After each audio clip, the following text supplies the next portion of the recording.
You've been dealing with that crummy old steering wheel since the day you got your cart. It's a wonder it even navigates your cart anymore. A quick and inexpensive upgrade on your cart is installing a brand new steering wheel.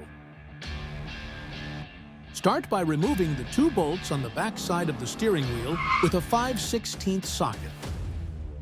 After you get those 2 pesky bolts removed from the back side of your steering wheel, you will be able to remove the front scorecard holder that acts as a cover.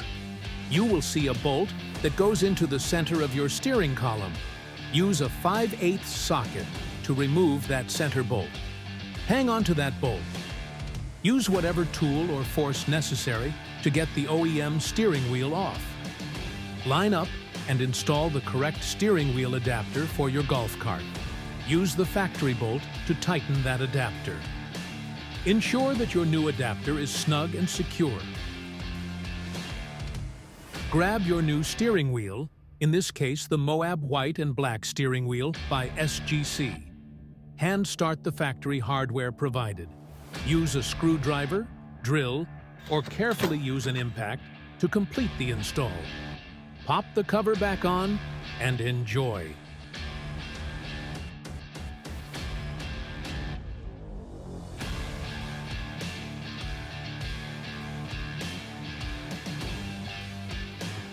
Get your Moab steering wheel for your E-Z-Go, Club Car, or Yamaha at PetesGolfCarts.com.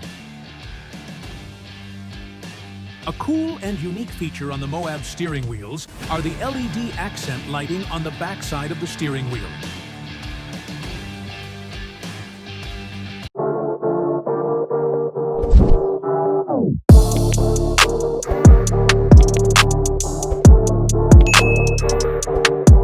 The custom steering wheel in this video is the Moab Sport white and black steering wheel.